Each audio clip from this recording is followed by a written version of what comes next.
என்னுடைய பெயர் குகசீல ரூபன். நான் மதுரையில் இருக்கேன். உயர்நீதிமன்றத்தில் வழக்கறிஞராக இருக்கேன். டிஎம்எஸ் என்று எல்லாராலும் செல்லமாக அழைக்கப்படும் டி.எம். சௌந்தரராஜன் அவர்கள் ஒரு சிறந்த பின்னணி பாடகர் தான் நமக்கு தெரியும். ஆனா பாத்தீங்கன்னா அவர் நல்ல அருமையா மிமிக்ரி பண்ணுவார். எந்த ஒரு நடிகரையோ அல்லது வேற யாரை சந்திச்சாலும் அவங்கள மாதிரியே பேசி காட்டக்கூடிய வல்லமை படைத்ததுனால தான் எல்லா கதாநாயகர்களுக்கும் அவருடைய குரல் பொருத்தமாக இருந்தது.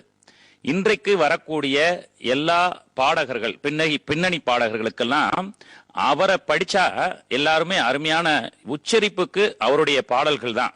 அதாவது ஒரு பாட்டினுடைய இறுதி வார்த்தை இறுதி சொல்லை கூட நாம தெளிவா கேட்கலாம். அப்படிப்பட்ட ஒரு பாடலை நமக்கு கொடுத்தவர். எந்த ஒரு கதாநாயகரா இருந்தாலும் அந்த கதாநாயகருடைய குரலுக்கு ஏற்ற மாதிரி பாடக்கூடிய வல்லமை படைத்தவர். டிஎம்எஸ் அவர்கள் நம்மிடையே மறைந்து விட்டார் என்று சொல்வதை விட இன்னும் நம் நெஞ்சத்திலே நிறைந்திருக்கின்றார் என்றுதான் சொல்ல வேண்டும். அத்தகைய சிறப்பு மிக்க ஒரு பின்னணி பாடகர். அவர் எனக்கு ரொம்ப பிடிக்கும்.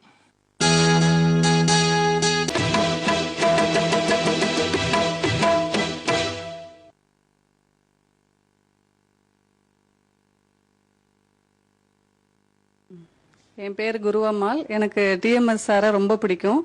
அவர் பாடின எல்லா பாடல்களுமே எனக்கு ரொம்ப பிடிக்கும். அதுவும் நானும் மதுரைங்கிறதுனால, சாரும் மதுரைங்கிறதுனால ஆரம்ப காலகட்டத்திலேருந்து நான் ரொம்ப ரசிச்சு கேட்பேன். அவர் எல்லா நடிகருக்கும் பாடினா கூட அந்தந்த நடிகர் பாடின மாதிரியே அந்த வாய்ஸை கடைசி வரைக்கும் எல்லா பாட்டுக்குமே மெயின்டைன் பண்ணாரு. அது ஒரு தனி தன்மை, அந்த ஒரு இன்டலெக்சுவல் இருந்தால் தான் அப்படி பண்ண முடியும். ரொம்ப நல்லா அந்த வாய்ஸை கடைசி வரைக்கும் மெயின்டைன் பண்ணாரு. அவர் பாடின எல்லா பாட்டுகளுமே பிடிச்சா கூட அவர் எம்ஜிஆருக்காக பாடின சிரித்து வாழ வேண்டும்ங்கிற பாட்டு எல்லா காலகட்டத்துக்கும் எல்லாருக்கும் அது ஒரு படிப்பின மாதிரி, ஒரு தத்துவ பாடல் மாதிரி அதை எடுத்துக்கலாம்.